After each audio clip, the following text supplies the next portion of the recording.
Los Angeles did not gather that day for a campaign rally in the traditional sense. There were no balloons, no confetti, no promise that everything would magically be fine after November. What brought the crowd together was something heavier and harder to name. A shared recognition that the ground beneath American politics is shifting, and not in a way that feels accidental. That recognition hung in the air long before Alexandria Ocasio-Cortez stepped up to the microphone. Alexandria Ocasio-Cortez did not sound like someone auditioning for approval. She sounded like someone cataloging damage. Not the theatrical damage of cable news panels, but the quiet kind that shows up in people's daily lives. Jobs disappearing without explanation. Fear creeping into classrooms and neighborhoods. A sense that power has stopped pretending to answer to anyone outside a very small circle. This is where her confrontation with Donald Trump truly begins. Not as a shouting match, not as a viral insult exchange, but as a collision between two fundamentally different explanations for what America is becoming. Trump offers a story where chaos is strength, and disruption is proof of leadership.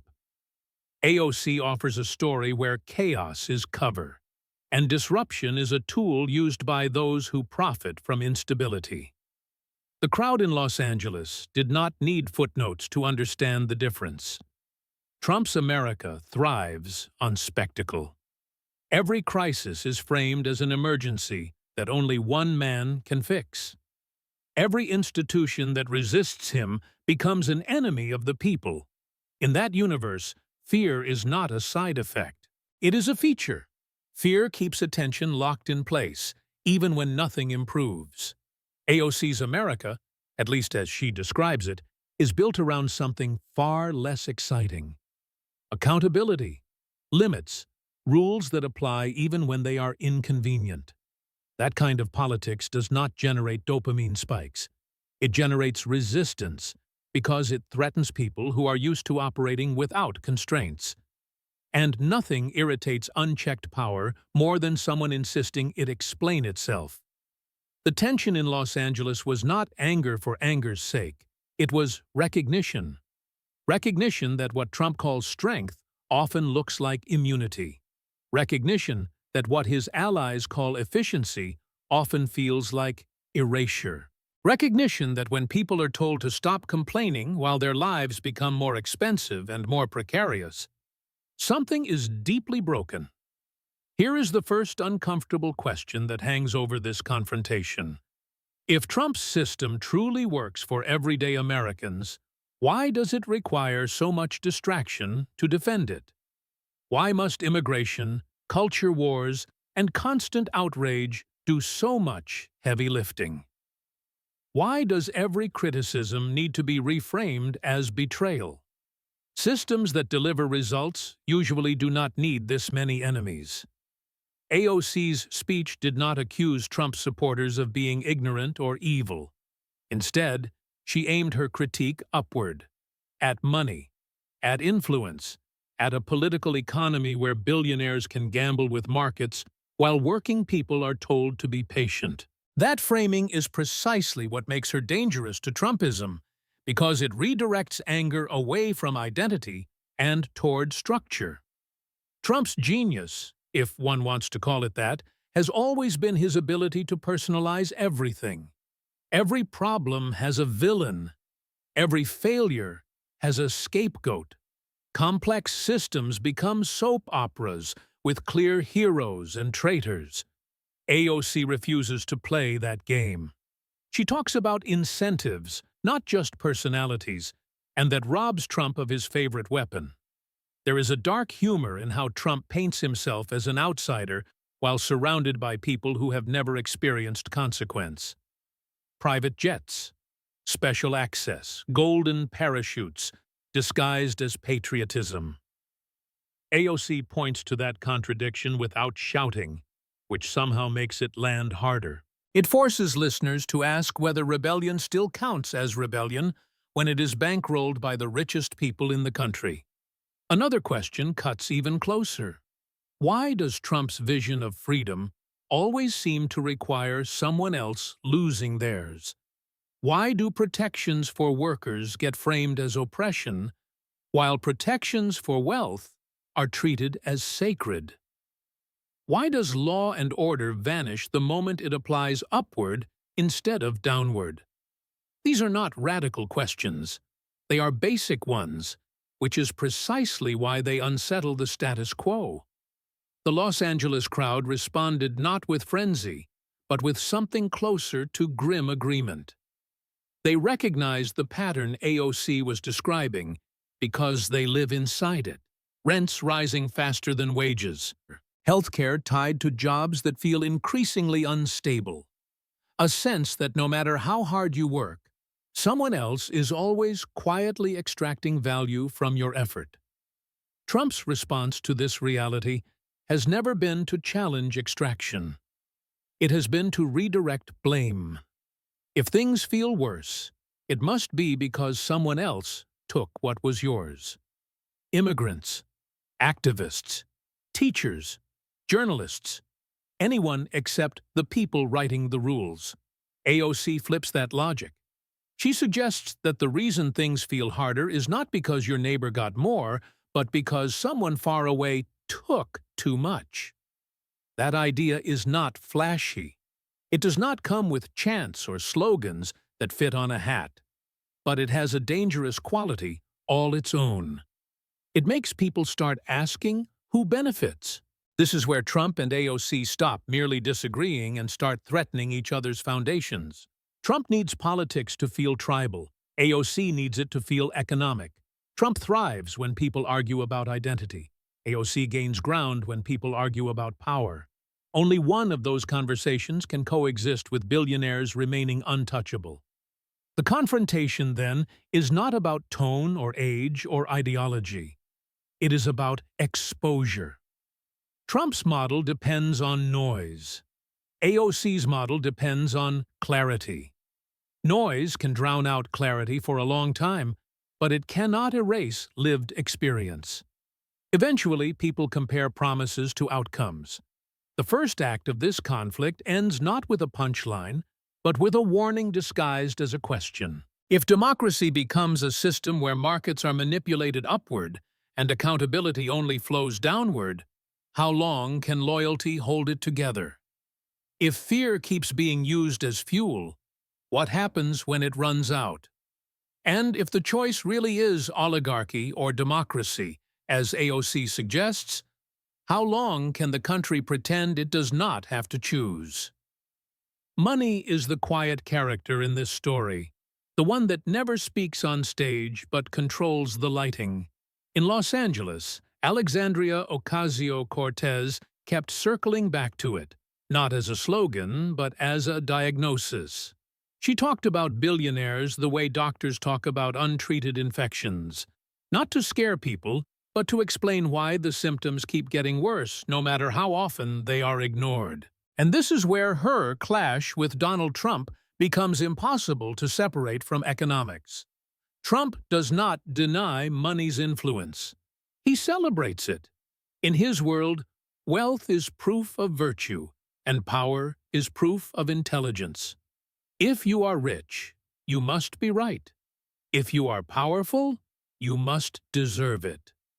That logic is simple, seductive, and brutally efficient at shutting down moral questions. AOC challenges that logic by doing something Trump rarely does. She follows the money all the way to its consequences. Who pays when markets are adjusted? Who loses when tariffs are announced, reversed, and announced again like a game of roulette? Who absorbs the shock when speculation masquerades as policy? These are not abstract debates for her audience. They are lived experiences. Trump frames economic chaos as bold experimentation. If people get hurt along the way, that is framed as the price of leadership. AOC frames that same chaos as intentional, a system designed to reward insiders who can move faster than everyone else. A system where volatility is not a bug, but a feature. The question she quietly asks is uncomfortable. If chaos always benefits the same people, is it really chaos at all? There is a grim irony in how Trump brands himself as anti-elite while governing like a concierge for the ultra-wealthy. Tax structures tilt upward. Contracts flow to familiar names. Regulations soften where money concentrates. AOC does not need to invent villains here. She just points out patterns and lets the audience connect the dots. Patterns are harder to dismiss than insults. Trump's defenders often accuse her of exaggeration. They say oligarchy is a dramatic word, chosen to inflame rather than inform. But words become dramatic when reality does. When markets swing on presidential hints. When lawmakers trade stocks tied directly to their committee assignments. When working people are told to tighten belts, while corporate profits float untouched above the storm. At some point, vocabulary catches up to experience. One of the most controversial questions AOC raises without spelling it out is this. If democracy is compatible with extreme wealth inequality, why does inequality always demand so much control? Why do surveillance, policing, and repression expand as wealth concentrates? Why does dissent suddenly become dangerous when it threatens profit margins? Healthy systems do not fear scrutiny. Fragile ones do. Trump's relationship with authority has always been transactional. Loyalty is rewarded. Disobedience is punished. Rules are tools, not constraints. AOC calls this out not by name-calling, but by consequence.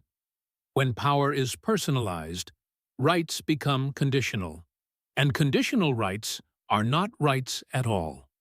The Los Angeles crowd reacted sharply when she spoke about people being targeted, detained, or intimidated for speech. Not because every detail needed verification in that moment, but because the trend felt familiar. When authority stops explaining itself, it starts enforcing itself. Trump's rhetoric normalizes that shift by framing dissent as disorder. AOC reframes dissent as participation. Those two definitions cannot coexist peacefully for long. There is an uncomfortable humor in how Trump brands every critic as corrupt while surrounding himself with unprecedented conflicts of interest. The accusation becomes a mirror. If everyone is corrupt, then corruption loses meaning. If every institution is compromised, then no accountability feels legitimate. AOC resists that flattening by insisting that corruption has shape, direction, and beneficiaries. It is not everywhere. It is concentrated. Trump's supporters often argue that his bluntness is refreshing, that he says what others won't. AOC counters that bluntness without responsibility is just recklessness with better branding. Saying anything is easy. Being right is harder. And being right consistently, even when it costs you, is harder still. Another question lurks beneath her critique. If Trump's economic vision is truly about helping working people, why does it collapse the moment you remove fear from the equation? Why does it rely so heavily on distraction? Why must culture wars constantly interrupt conversations about wages, healthcare, and housing? A policy agenda that delivers does not need a smoke machine. Trump thrives in moments of confusion because confusion levels the playing field. When no one knows what comes next, expertise looks like guessing, and guessing looks like strength. AOC does the opposite. She slows things down. She names mechanisms. She explains how decisions ripple outward. That threatens a political style built on speed and spectacle. The tension between them is also generational, though not in the shallow way cable news prefers. It is about expectations. Trump's era assumes that people will accept volatility as the cost of power.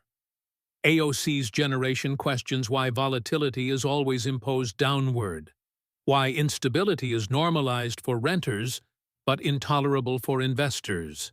Why precarity is treated as character building for workers but unacceptable for markets. The humor sharpens when Trump mocks regulations as obstacles while benefiting from every protection they provide. Contracts enforced, intellectual property guarded, courts available. The very infrastructure he derides is what makes his wealth defensible. AOC points to this contradiction without theatrical outrage, which makes it harder to brush off. What makes this confrontation dangerous for Trump is that AOC does not argue that billionaires are evil. She argues that systems built around them are brittle. They require suppression, division, and constant narrative control to survive. They turn politics into a performance to distract from extraction. Once people see that pattern, it is difficult to unsee. Trump's response to such framing has always been escalation, louder claims, sharper insults, more enemies. AOC refuses to meet him there. She keeps dragging the conversation back to material reality. Who pays? Who profits? Who decides? This part of their conflict does not end with applause. It ends with a sense of unease. Because if AOC is even partially right, then the problem is not just Trump. It is a system that made him possible, profitable, and protected. And dismantling that system requires more than voting once every few years. The final question of this section lingers uncomfortably. If money now shapes politics more than people do, what exactly are elections choosing? A change in leadership, or a change in tone, while the same interests remain untouched? That question is what makes Trump defensive and AOC relentless. And it is why their confrontation feels less like a feud and more like a reckoning. Fear is the accelerant Trump understands better than anyone. Not raw panic, but managed anxiety. The kind that keeps people tense, distracted, and constantly scanning for threats. It turns politics into survival mode, where nuance feels like a luxury and power feels like protection. AOC calls this out not by dismissing fear, but by asking who profits from keeping it alive. Trump's version of law and order depends on spectacle. Raids announced like press releases, uniforms meant to intimidate as much as enforce. Language that blurs the line between safety and submission. Fear becomes a performance, one designed to remind people who holds the upper hand.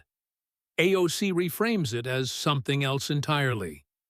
A tool used when persuasion no longer works. The Los Angeles crowd reacted most sharply when she spoke about people being targeted for speech, identity, or presence. Not because every case needed to be litigated on the spot, but because the pattern felt familiar. Power stops explaining itself. Then it starts daring people to object. Trump's rhetoric treats dissent as disorder. AOC treats dissent as evidence that democracy is still alive. There is a sharp irony in how Trump positions himself as the defender of freedom while expanding the definition of threat. The more people are labeled dangerous, the easier it becomes to justify extraordinary measures. Students become agitators. Teachers become indoctrinators. Protesters become criminals. Once everyone is suspect, accountability becomes optional. AOC names this drift without dramatics, which somehow makes it more unsettling. One of the most controversial questions she raises, without stating outright, is this. If a government is confident in its legitimacy, why does it fear criticism so intensely? Why does speech suddenly become a security issue? Why does protest get reframed as chaos? Strong systems absorb dissent. Weak ones suppress it. Trump thrives on the confusion between safety and control. If you are afraid, control feels comforting. If you are uncertain, authority feels stabilizing. AOC challenges that instinct by reminding people that safety imposed without consent is not safety at all. It is obedience with better marketing. And obedience has a long, ugly history of being confused with patriotism. There is also an uncomfortable humor in watching Trump accuse others of authoritarianism while demanding absolute loyalty. Critics are traitors. Judges are enemies. Civil servants are obstacles. The language mirrors the very systems he claims to oppose. AOC lets that contradiction sit in the open, trusting the audience to recognize it. Sometimes the most effective satire is restraint. Trump's defenders often argue that enforcement is necessary because rules have been ignored for too long. AOC counters that selective enforcement is not justice. It is signaling. When laws are applied downward and discretion flows upward, law becomes another market. One where influence buys immunity and vulnerability buys scrutiny. That is not order. It is hierarchy. Another question cuts deeper here. Why does Trump's version of order always seem to require public displays of punishment? Why must deterrence be visible and humiliating? Why does authority need applause? AOC suggests that real stability does not need theatrics. It needs trust. And trust cannot be coerced. The fear economy also serves a second purpose. It keeps people from noticing where resources are going. When attention is locked on perceived threats, budgets quietly shift. Social programs shrink.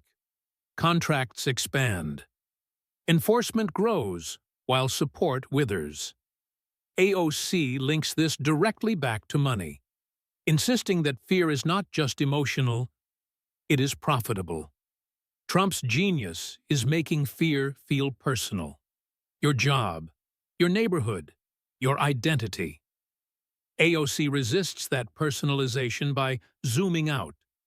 She talks about systems, incentives, and patterns. That frustrates Trumpism because it denies them a single enemy to destroy. Systems cannot be arrested. They must be dismantled. The Los Angeles speech made one thing clear.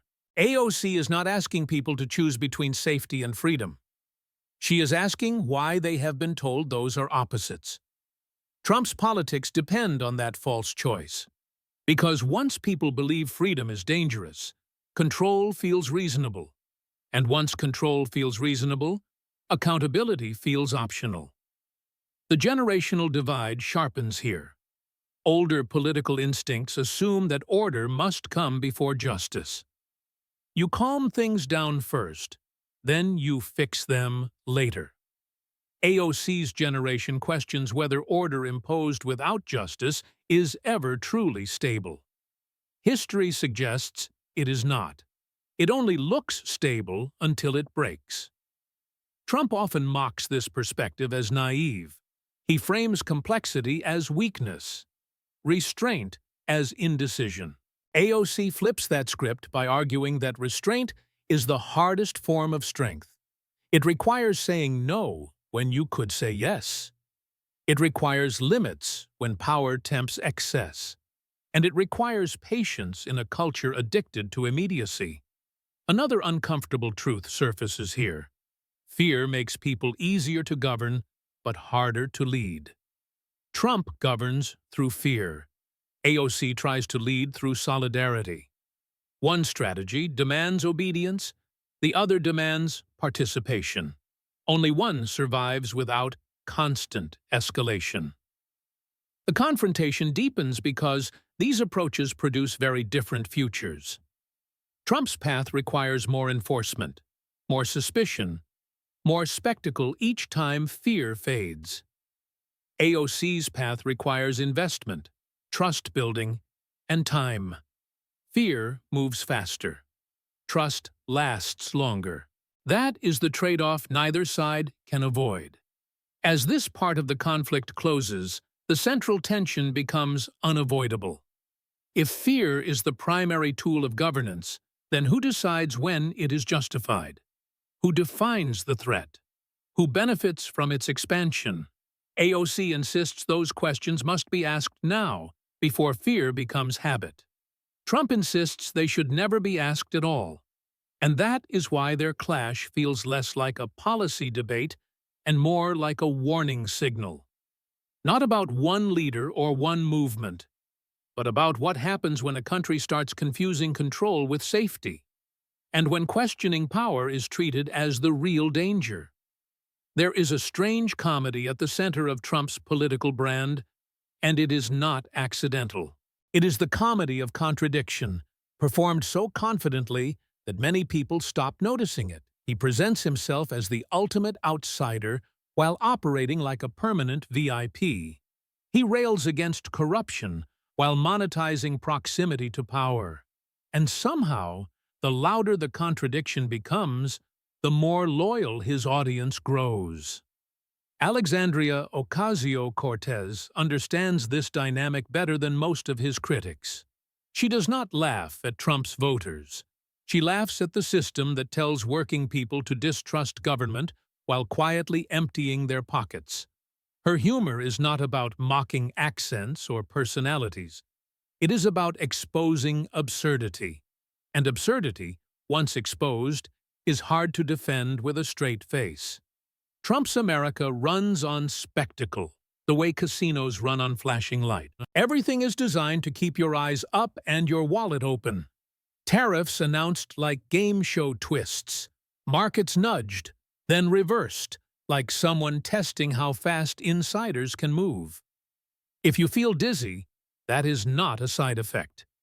That is the experience.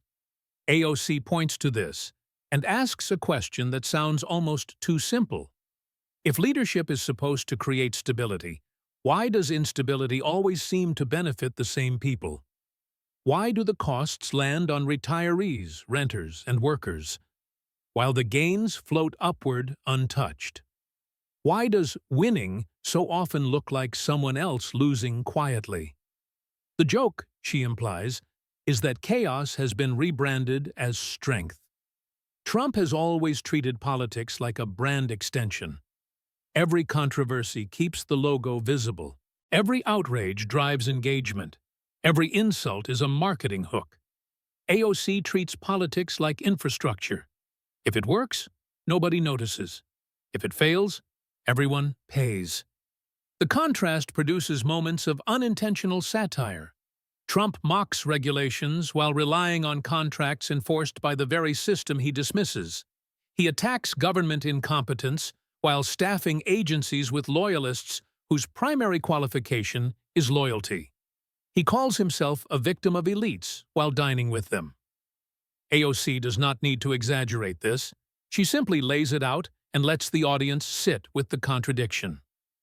One of the most cutting questions she raises indirectly is this: if Trump is truly fighting the establishment, why does the establishment keep getting richer around him? Why do corporate profits soar while wages stagnate? Why do billionaires seem remarkably calm during his chaos? Revolutions that benefit the powerful are usually not revolutions at all. They are renovations. The humor sharpens when Trump claims to speak for forgotten Americans while governing through access. Access to markets, access to contracts, access to loopholes. AOC frames this as a bait and switch. That would be funny if it were not so expensive. Working people are sold the language of rebellion and handed the bill for the cleanup. That is not populism. It is outsourcing accountability. Trump's defenders often say he is funny, that his exaggerations are just jokes. AOC flips that logic. Jokes are funny when they punch up or reveal truth. They stop being jokes when they become policy. When exaggeration starts moving markets and reshaping lives, it stops being harmless entertainment. It becomes governance by punchline. There is a particularly dark irony in how Trump ridicules experts while depending on them behind closed doors. Markets do not run on instinct. Contracts do not enforce themselves. Supply chains do not reorganize because someone tweeted confidence. AOC's critique is not that expertise is infallible. It is that pretending it does not matter is reckless theater. The Los Angeles audience responded strongly when she spoke about how normalized this has become, how corruption now feels casual, how conflicts of interest are treated like personality quirks, how insider trading is brushed off as savvy. The joke, she suggests, is that we are expected to believe this is all normal, while our lives become more fragile. Normal does not usually feel like this.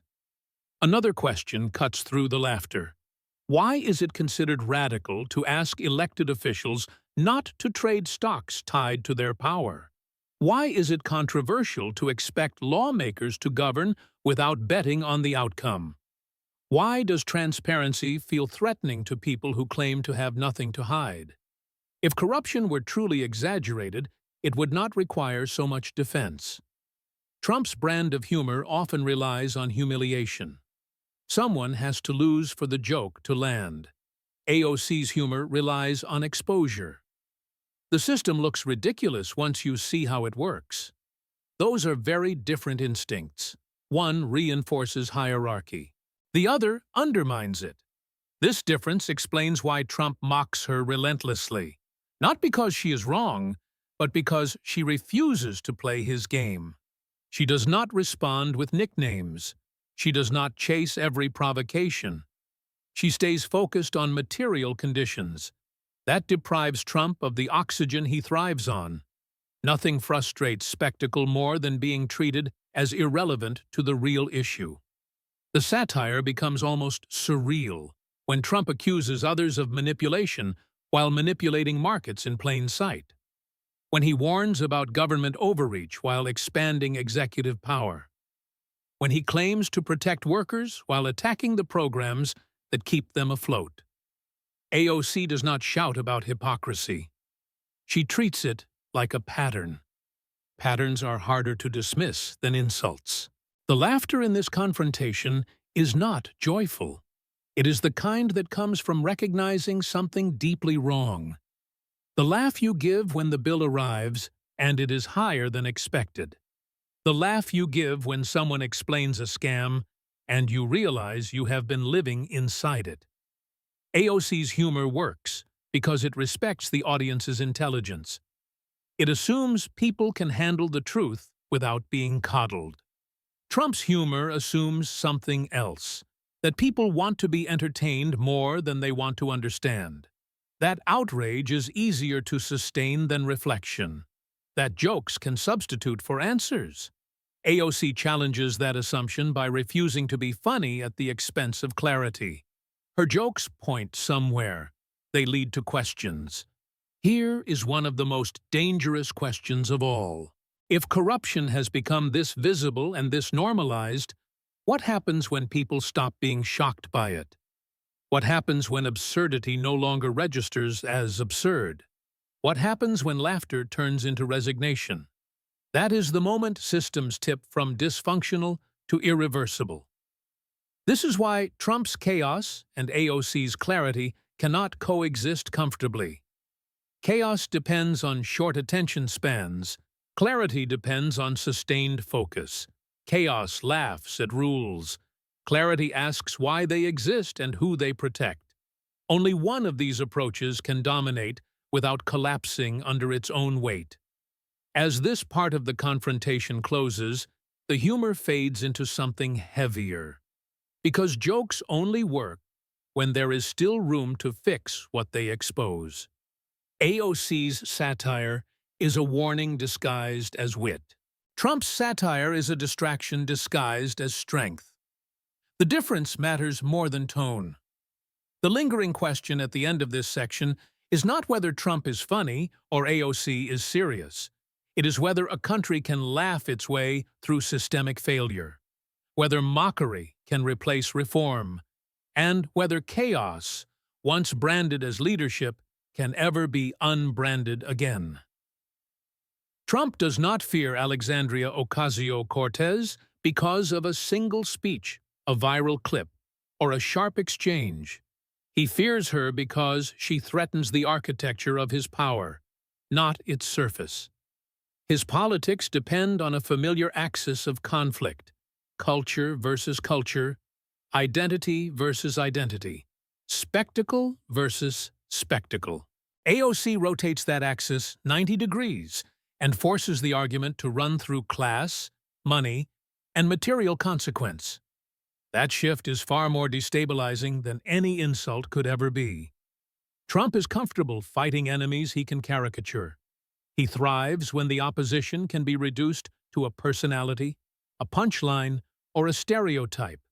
He can brand that enemy, ridicule it, and sell the fight like a season of reality television.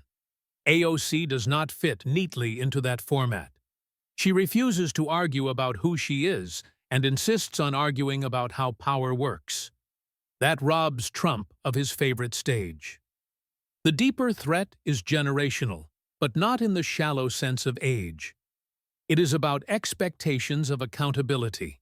Trump's rise was built in a moment when voters were told to accept volatility as leadership and disruption as proof of strength. AOC speaks to a generation that sees volatility as theft and disruption as someone else's profit. When those expectations collide, slogans stop working. Trump's base is loyal, but it is also conditional. It depends on constant reinforcement, on the sense that the leader is always fighting someone on their behalf. AOC does something far more dangerous. She suggests that the fight is not between neighbors, but between those who extract value and those who produce it. That idea does not just criticize Trump, it reassigns blame. There is an irony here that borders on tragic comedy. Trump presents himself as the ultimate strongman, yet his power depends on keeping people angry and insecure. AOC presents herself as a challenger, yet her message depends on people feeling capable of collective action. One thrives on fear, the other thrives on solidarity. Fear is easier to trigger. Solidarity lasts longer. Another uncomfortable question emerges at this stage. If Trump is so confident in his vision, why does he work so hard to discredit anyone who reframes the debate? Why does he attack not just opponents, but the language they use? Why does he mock systems and structures as elitist abstractions? Because once people understand systems, personalities lose their grip. Trump's political instincts are rooted in dominance. Win the moment. Control the narrative. Punish dissent. AOC's instincts are rooted in exposure. Name the incentives. Trace the outcomes. Let people decide. Those instincts lead to very different kinds of power. And Trump recognizes the danger in the second. The Los Angeles speech made clear that AOC is not trying to replace Trump with a nicer personality. She is trying to make personalities less central altogether. That is the ultimate insult to a movement built on charisma. If politics stops revolving around singular figures, branding collapses. And Trump's brand is his shield. There is also a gendered dimension to this fear that rarely gets acknowledged honestly. Trump is comfortable dismissing women as emotional or unserious. AOC refuses to perform either role. She is neither deferential nor reactive. She speaks in analysis, not apology. That unsettles a political culture that still expects women to soften their critique or pay for it socially. Trump's attacks on AOC often sound exaggerated, even frantic. He frames her as dangerous, radical, un-American, not because those labels stick, but because they are meant to warn. They signal to his base that this is not a normal opponent. Normal opponents do not force you to explain who benefits from your policies. They let you argue about symbols instead. AOC's greatest threat to Trump is that she makes it harder for him to change the subject. When she speaks about wages, healthcare, housing, and debt, culture war distractions lose traction. When she connects repression to economic inequality, fear loses its camouflage. When she points out who profits from chaos, chaos stops looking accidental. Trump's politics rely on confusion. Clarity is corrosive to that model. The generational shift she represents is not ideological purity. It is impatience with excuses. Excuses about why nothing can change. Excuses about why corruption is inevitable. Excuses about why working people must always wait. Trump's appeal depends on convincing people that only he can break the system. AOC's appeal depends on convincing people that the system breaks people unless they act together. Another sharp question cuts through the noise. If Trump's movement is truly about empowering the forgotten, why does it collapse the moment people organize outside his control? Why is independent solidarity treated as a threat? Why must loyalty always flow upward?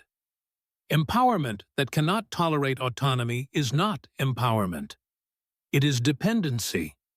Trump understands something important, even if he would never say it publicly. He can survive criticism. He can survive scandal. He can even survive legal consequences. What he cannot survive is a reframing of politics that makes him optional. AOC's project is not to defeat him personally. It is to make his style of power obsolete. The tension between them is therefore not a feud. It is a fork in the road. One path leads deeper into personality-driven politics, where chaos is currency and outrage is governance. The other leads toward a politics of material accountability, where questions about money and power cannot be dodged with insults. Trump fights to keep the country on the first path. AOC pushes relentlessly toward the second. As this part of the confrontation settles, the stakes become clearer. Trump fears AOC not because she is loud, but because she is methodical. Not because she is angry, but because she is precise.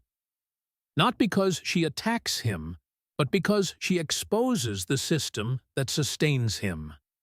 Precision is far more dangerous than noise. The final question lingering here is simple and unsettling.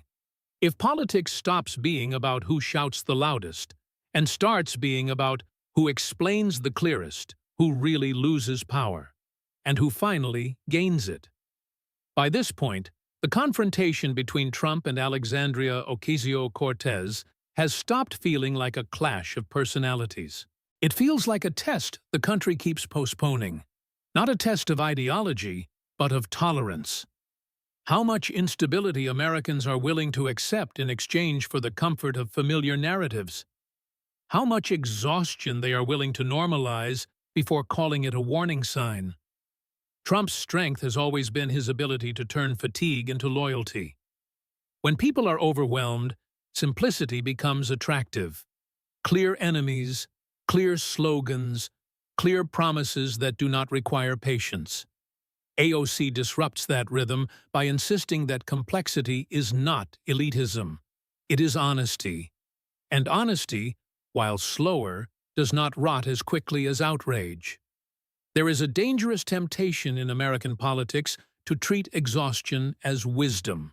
To say that people are tired of debate, tired of accountability, tired of hearing about systems and structures. Trump leans into that fatigue.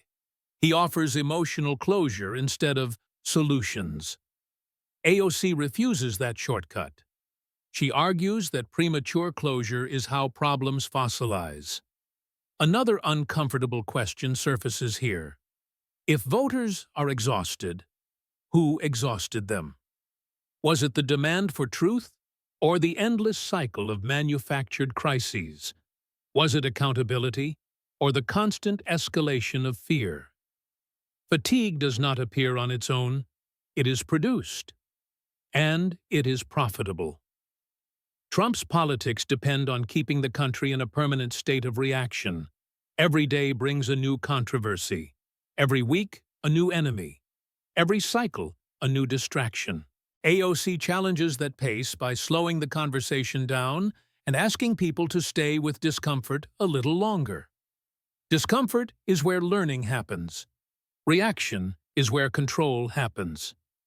The choice she forces is not comfortable. It asks whether Americans want democracy to feel easy or to actually work. Working democracies are messy. They require compromise, patience, and limits on power. Trump's version promises efficiency through dominance. It sounds appealing until you ask who decides when dominance is justified. There is also a subtle humor in how Trump mocks deliberation as weakness, while relying on institutions to clean up the chaos he creates. Courts stabilize markets. Agencies enforce contracts. Civil servants maintain continuity. AOC points out that even the loudest disruptors quietly depend on the very systems they ridicule. Rebellion is expensive. Stability is priceless. Someone always pays the difference. As elections loom, the stakes sharpen. Trump frames the next vote as an existential battle where losing is unthinkable. That framing justifies anything that follows. AOC frames elections as moments of accountability, not apocalyptic showdowns. Losing, in her telling, is part of the process, not the end of legitimacy. That distinction is not rhetorical. It determines whether democracy survives stress. Another question cuts through the noise with uncomfortable clarity. If every election is treated like the last one that matters, what incentive is left to respect the outcome? If defeat is always framed as fraud or betrayal, what happens to peaceful transfer of power? Trump's rhetoric flirts with that edge constantly. AOC's rhetoric pulls deliberately away from it. One path escalates. The other stabilizes. There is a generational impatience embedded in AOC's message that Trump struggles to counter. Not impatience with democracy, but impatience with excuses. Excuses about why wages cannot rise, why healthcare must remain precarious, why housing is unaffordable. Trump offers scapegoats. AOC offers systems. Scapegoats satisfy emotions. Systems demand change. The fear Trump cultivates makes people defensive. Defensive people protect what they have, even when it is shrinking. AOC tries to redirect that energy toward expansion, more security, more dignity, more shared investment. Fear constricts imagination. Solidarity expands it. That difference shapes how people vote when they are tired. The most dangerous possibility at this stage is disengagement, not backlash, not rebellion. Silence. When people decide politics is noise and stop listening entirely, Trump's chaos accelerates that risk. AOC's insistence on clarity is an attempt to slow it. Democracies rarely die in flames. They fade when participation becomes optional. The confrontation now feels less like a campaign narrative and more like a crossroads. One direction leads to a politics of spectacle, where loyalty replaces legitimacy. The other leads to a politics of accountability, where power must explain itself. Neither path is painless, but only one allows disagreement without collapse. Only one leaves room for correction. Trump is betting that Americans prefer certainty, even if it is false, over uncertainty, even if it is honest. AOC is betting the opposite, that people will eventually demand coherence, that lived experience will overpower slogans, that fatigue will turn into scrutiny rather than surrender. It is a risky bet, but so is the alternative. As this part closes, the question is no longer about Trump or AOC as individuals. It is about what Americans expect from power. Do they want to be reassured or respected, entertained or informed, protected by force or supported by structure? The answers to those questions will not come from speeches alone. They will come from what people refuse to accept next. At the end of this confrontation, what remains is not a winner or a loser, but a mirror. A mirror held up to the country at a moment when avoiding reflection feels easier than facing it. Trump and Alexandria Ocasio-Cortez are not simply opposing figures. They are opposing theories of how America survives pressure. One relies on force, spectacle, and loyalty. The other relies on participation, accountability, and memory. Trump's appeal rests on the promise that someone else will handle the chaos. That leadership means absorbing anger so others do not have to. That strength is proven by dominance rather than restraint. It is a comforting story in uncertain times, but comfort has a cost, and that cost is usually paid quietly by people with the least leverage. AOC's challenge is more unsettling. She does not promise ease. She does not promise protection without effort. She insists that democracy is not something you consume, but something you maintain. That message is harder to sell. It asks more of people than applause. It asks consistency. The central question that lingers after everything else is simple and uncomfortable. What happens when Americans stop mistaking exhaustion for stability? What happens when fatigue turns into clarity instead of surrender? Trump's politics assume that people will eventually choose the loudest voice to make the noise stop. AOC's politics assume that people will eventually ask why the noise exists at all. There is a quiet irony in how Trump frames himself as inevitable. History has a way of humbling inevitability. Movements that depend on constant escalation eventually run out of room. Every outrage must be bigger than the last. Every enemy more dangerous. That trajectory does not lead to permanence. It leads to collapse or exhaustion. AOC's approach is slower and less dramatic. It does not dominate headlines in the same way. It does not deliver instant emotional payoff.